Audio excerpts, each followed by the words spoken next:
BBC বাংলার অধিবেশন প্রবাহতে আপনাদের স্বাগত। আজ আপনাদের সাথে লন্ডন স্টুডিও থেকে আছি মানসী বড়ুয়া। ইন্নালিল্লাহ। পুরো মধ্যপ্রাচ্যে আবারও ভয়াবহ তৃতীয় বিশ্বযুদ্ধ শুরু হয়ে গেছে। ইরান এবং যুক্তরাষ্ট্রের মধ্যে যুদ্ধবিরতি নিয়ে যে আলোচনা হয়েছিল সেই আলোচনা ভেস্তে যাওয়ার পরই আবার দুই পক্ষের মধ্যে পাল্টাপাল্টি আক্রমণ শুরু হচ্ছে। মার্কিন যুক্তরাষ্ট্র ইরানের উপর অবৈধভাবে অনেক বিষয় চাপিয়ে দেওয়ার পর ইরান এসব বিষয় মানবে না বলে তারা ছাপ জানিয়ে দিয়েছে। বিষয়টি জানার পরই যুক্তরাষ্ট্রের সঙ্গে তারা যুদ্ধবিরতির কার্যক্রম প্রত্যাহার করে নিয়েছে। এরই মধ্যে দখলদার ইসরায়েলি বাহিনীর উপর আরও ধাপে ধাপে আক্রমণ শুরু করেছে ইরানের ইসলামী বিপ্লবী গার্ড বাহিনীর সদস্যরা। আর এরই মাঝে আমাদের হাতে এসে পৌঁছেছে এই যুদ্ধের সর্বশেষ গুরুত্বপূর্ণ সবথেকে তাজা আপডেট সংবাদ আপনাদের জানিয়ে দিব।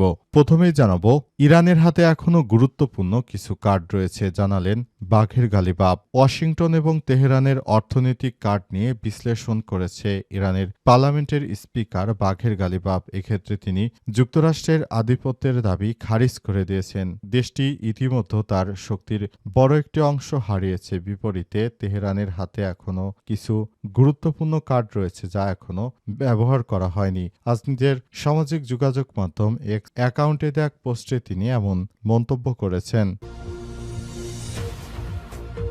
এরপর জানাবো, পুতিন আরাগচি বিশেষ বৈঠক, যা কথা হলো। রুশ প্রেসিডেন্ট ভ্লাদিমির পুতিন এবং ইরানের পররাষ্ট্রমন্ত্রী সৈয়দ আব্বাস আরাগচির বৈঠক নিয়ে নতুন তথ্য প্রকাশ করেছে রাশিয়ার রাষ্ট্রীয় সংবাদ মাধ্যমগুলো। খবর আল জাজিরার সংবাদ সংস্থা তাস জানিয়েছে যে বৈঠকে পুতিন বলেছেন, আমরা আমাদের পক্ষ থেকে আপনাদের স্বার্থে সর্বত্র কাজ করব।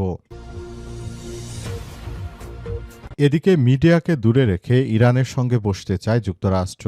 যুক্তরাষ্ট্রের হোয়াইট হাউস স্পষ্ট করে জানিয়ে দিয়েছে যে আমরা ইরানের সঙ্গে যে কূটনৈতিক তৎপরতা চালাচ্ছি এটি চালিয়ে যাওয়ার জন্য আমরা ভবিষ্যতে ভিন্ন দিকে যাব, কারণ আমরা মিডিয়াকে না রেখে বরং মিডিয়া বাদ দিয়ে নিজেদের মধ্যে আলাপ আলোচনা করে পরিস্থিতি সামাল দেওয়ার চেষ্টা চালিয়ে যাচ্ছি। তবে ইরানের পক্ষ থেকে চাপ জানিয়ে দেওয়া হয়েছে তারা দখলদার ইসরায়েলি বাহিনীর কোনো অবৈধ দাবি মানতে বাধ্য নয়। তারা যুদ্ধবিরতি করবে না, কিন্তু ইহুদিবাদী ইসরায়েল ও মার্কিন যুক্তরাষ্ট্রে চাপিয়ে দেয়া কোনো সন্ত্রাসী কার্যক্রম তারা মেনে নেবে না বলে নিশ্চিত করা হয়েছে। জানাবো, বড় ধাক্কা খেলেন নেতানিয়াহু। দখলদার ইসরায়েলের অভ্যন্তরীণ রাজনীতিতে বড় ধাক্কা খেলেন ইসরায়েলের প্রধানমন্ত্রী বেনিয়ামিন নেতানিয়াহু। তাকে ক্ষমতাচ্যুত করতে এবার হাত মেলালেন দেশটির দুই সাবেক প্রধানমন্ত্রী নাফতালি বেনেট এবং ইয়ার লাপিদ। নিজেদের রাজনৈতিক দলগুলোকে একীভূত করে নতুন এক নির্বাচনী জোট গঠনের ঘোষণা দিয়েছেন তারা। মূলত 2026 সালের অক্টোবরে অনুষ্ঠিত সাধারণ নির্বাচনে নেতানিয়াহুর নেতৃত্বাধীন বর্তমান জোট সরকারকে পরাজিত করাই এই নতুন ঐক্যের মূল লক্ষ্য। তারা ইহুদিবাদী ইসরায়েলের প্রধানমন্ত্রী নেতানিয়াহুকে সরিয়ে দিয়ে তারা দুই পক্ষ মিলে ইসরায়েলের নতুন সরকার গঠন করতে চায়। এবং সর্বশেষ জানাবো, সৈয়দপুর বিমানবন্দরে হাই সিকিউরিটি অ্যালার্ট জারি। দেশজুড়ে গুরুত্বপূর্ণ স্থাপনায় সম্ভাব্য নাশকতার পরিপ্রেক্ষিতে উচ্চ সতর্কতা জারি করেছে। একইভাবে নীলফামারীর সৈয়দপুর বিমানবন্দরেও হাই সিকিউরিটি অ্যালার্ট বা উচ্চ নিরাপত্তা জারি করা হয়েছে। পুলিশ সদর দপ্তর থেকে জারিকৃত সতর্কবার্তার পর সৈয়দপুর বিমানবন্দরেও নিরাপত্তা ব্যবস্থা আরও জোরদার করা হয়েছে। প্রিয় দর্শক, এতক্ষণ শুনছিলেন সংবাদ শিরোনাম, এবারে বিস্তারিত। তবে তার আগে বন্ধুরা অনুরোধ থাকবে এই সংবাদটিতে একটি লাইক দিন।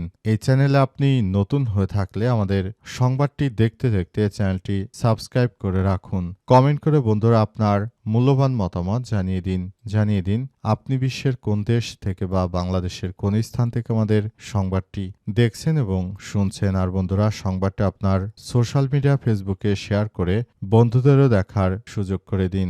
গাজা যুদ্ধে আপনি যদি নিরীহ ফিলিস্তিনিদের ভালোবেসে থাকেন বন্ধুরা কমেন্টে ইয়েস লিখে পুরো বিশ্বকে আমাদের এই সংবাদটি দেখার সুযোগ করে দিন। এবারে বিস্তারিত।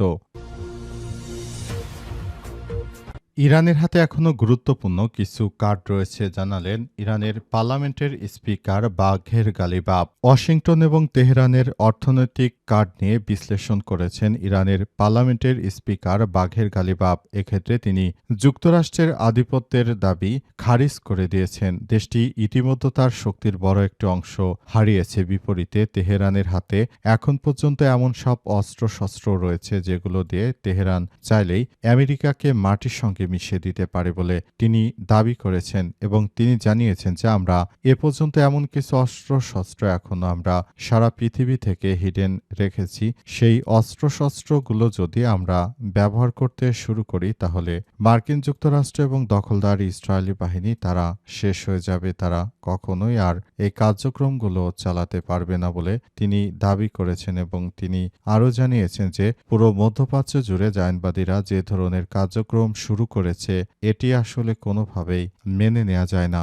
আমরা মনে করি মার্কিন যুক্তরাষ্ট্র তারা একটি আধুনিক জাতি এবং তারা সারা পৃথিবীর জন্য ভালো কিছু করছে, কিন্তু তারা শুধুমাত্র পৃথিবীকে একটি ধ্বংসযোগ্য পৃথিবীতে রূপান্তর করেছে।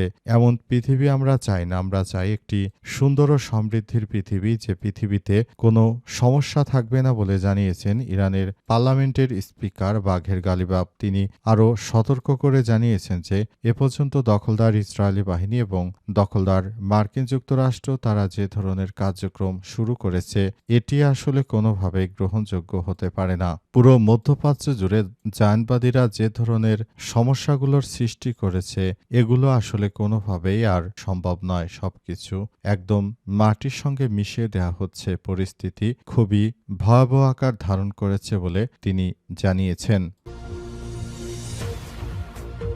পুতিন এবং আরাগচির বিশেষ বৈঠক, যা কথা হলো রুশ প্রেসিডেন্ট ভ্লাদিমির পুতিন এবং ইরানের পররাষ্ট্রমন্ত্রী সৈয়দ আব্বাস আরাগচির সঙ্গে দীর্ঘক্ষণ বৈঠক হয়েছে এবং এই বৈঠকে বিভিন্ন গুরুত্বপূর্ণ বিষয় আদি সামনে উঠে এসেছে। সেখানে জানা গেছে যে এই বৈঠকটি অত্যন্ত গুরুত্বপূর্ণ একটি ইস্যুতে হয়েছে বলে জানা গেছে। রাশিয়ার প্রেসিডেন্ট ভ্লাদিমির পুতিনের পক্ষ থেকে দাবি করা হয়েছে যে তারা যে কোনো মূল্যে আসলে ইরানকে সর্বাত্মকভাবে সহযোগিতা করতে চায়। মার্কিন যুক্তরাষ্ট্র দখলদার ইসরায়েলি বাহিনী তারা শুরু থেকে যে ধরনের কার্যক্রম চালিয়ে যাচ্ছিল এর জন্য আসলে তারা এই পরিস্থিতি মোকাবেলা করার মধ্য দিয়ে এগিয়ে যাচ্ছে। পুরো মধ্যপ্রাচ্য জুড়ে দখলদার ইসরায়েলি বাহিনী এবং মার্কিন যুক্তরাষ্ট্র তারা অন্যায়ভাবে ইরানের উপর যে আক্রমণ চালিয়েছে সেই আক্রমণ আসলে অবশ্যই বন্ধ করতে হবে। তারা যদি এভাবে আক্রমণ চালিয়ে যায় তাহলে ভবিষ্যতে এই যুদ্ধে রাশিয়া সরাসরি যুক্ত হবে এবং ইরানকে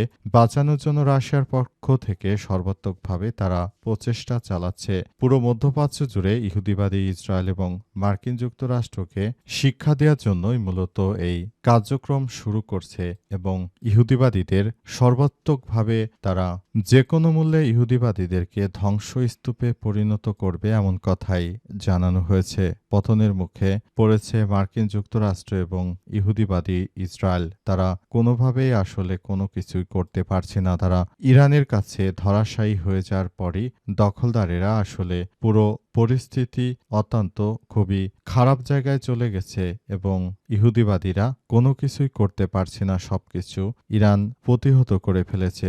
ইরানের এক একটি হামলায় দখলদার ইসরায়েলি বাহিনী পুরোপুরি ধরাশায়ী হওয়ার পরই তারা মূলত এই যুদ্ধবিরতি নামক নাটক খেলার মঞ্চস্থ করার চেষ্টা করছে। কিন্তু ইরানের পক্ষ থেকে বলা হয়েছে যে যে কোনো মূল্যে আমরা এই সন্ত্রাসী কর্মকাণ্ডকে প্রতিহত করব। মিডিয়াকে দূরে রেখে ইরানের সঙ্গে বসতে চায় যুক্তরাষ্ট্র।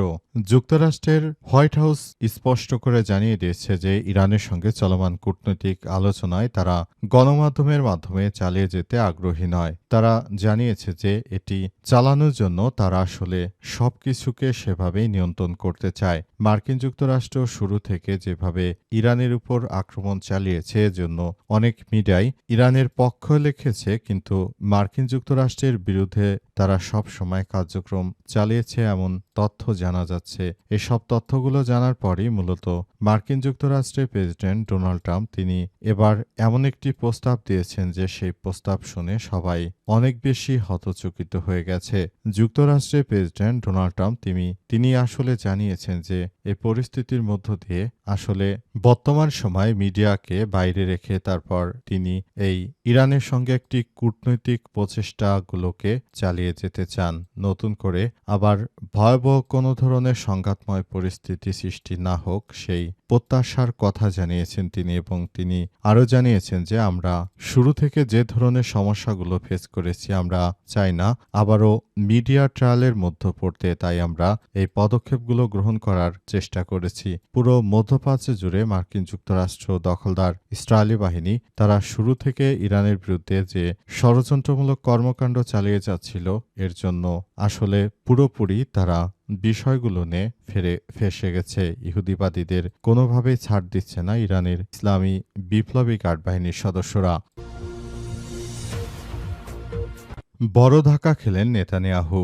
দখলদার ইসরায়েলের অভ্যন্তরীণ রাজনীতিতে বড় ধরনের ধাক্কা খেলেন প্রধানমন্ত্রী বেনিয়াম নেতানিয়াহু। তাকে ক্ষমতাচ্যুত করতে এবার হাত মিলিয়েছে দেশটির দুই সাবেক প্রধানমন্ত্রী নাফতালি বেনেট এবং ইয়ার লাপিদ। নেতানিয়াহুর রাজনৈতিক ক্যারিয়ার ধ্বংস করতে মূলত তারা দুইজন হাত মিলিয়েছে। তাদের উদ্দেশ্য হচ্ছে ইসরায়েলের অভ্যন্তরে যে ধরনের সংঘাত রয়েছে সেই সংঘাতগুলো একদম মোকাবেলা করতে চায় তারা। সংঘাত মোকাবেলা করতে গিয়ে তারা বড় ধরনের কোনো সমস্যা হয়তো ডেকে আনতে পারে, তাই এই ব্যাপারগুলো নিয়ে তারা সবাই অনেক বেশি সিরিয়াস মুডে রয়েছে। বর্তমান সময়ে মার্কিন যুক্তরাষ্ট্রের প্রেসিডেন্ট ডোনাল্ড ট্রাম্প তিনি শুরু থেকে বর্তমান ইহুদিবাদী ইসরায়েলের প্রধানমন্ত্রী নেতানিয়াহুর কথাবার্তা শুনে তিনি মূলত সবকিছু করার চেষ্টা চালিয়ে যাচ্ছিলেন এবং এই পরিস্থিতির মধ্য দিয়ে এগিয়ে যাওয়ার চেষ্টা করছিলেন। কিন্তু সর্বশেষ তথ্য অনুযায়ী ইহুদিবাদী ইসরায়েল এবং মার্কিন যুক্তরাষ্ট্রের প্রেসিডেন্ট এর মধ্যে যে সম্পর্ক গড়ে উঠেছিল মূলত এই সম্পর্ক আবারও ফাটল দেখা দিয়েছে। মার্কিন যুক্তরাষ্ট্রের প্রেসিডেন্ট ডোনাল্ড ট্রাম্প তিনি মনে করেছিলেন যে হয়তো তিনি ইহুদিবাদী নেতানিয়াহুর সব কথা শুনে হয়তো আর যারা সাধারণ নাগরিক রয়েছে তাদেরও মন জয় করতে পারবেন, কিন্তু প্রকৃতপক্ষে বিষয়টি সম্পূর্ণ পাল্টে গেছে। মার্কিন যুক্তরাষ্ট্রের প্রেসিডেন্ট পুরোপুরি ব্যর্থ হয়েছেন এবং তিনি ইরানের সঙ্গে যুদ্ধ চালিয়ে যে সমস্যার সৃষ্টি করছেন এর জন্য সাধারণ যারা ইহুদি রয়েছে তারা অনেক বেশি সমস্যায় পড়েছে। এর ফলে মার্কিন যুক্তরাষ্ট্র চরমভাবে অর্থনৈতিকভাবে তারা খুবই বিপর্যয়ের মুখে পড়েছে। এ কারণে তারা এখন চাইলেও অনেক কিছু করতে পারছে না। মার্কিন যুক্তরাষ্ট্র দীর্ঘদিন ধরে তারা যে প্রভাব বিস্তার করেছিল সারা বিশ্বজুড়ে ডলারকে আন্তর্জাতিক মুদ্রা হিসেবে প্রতিষ্ঠিত করার মাধ্যমে তারা যেভাবে সবকিছুর নিয়ন্ত্রণ করেছিল প্রকৃতপক্ষে আসলে এখন আর সেটি হচ্ছে না।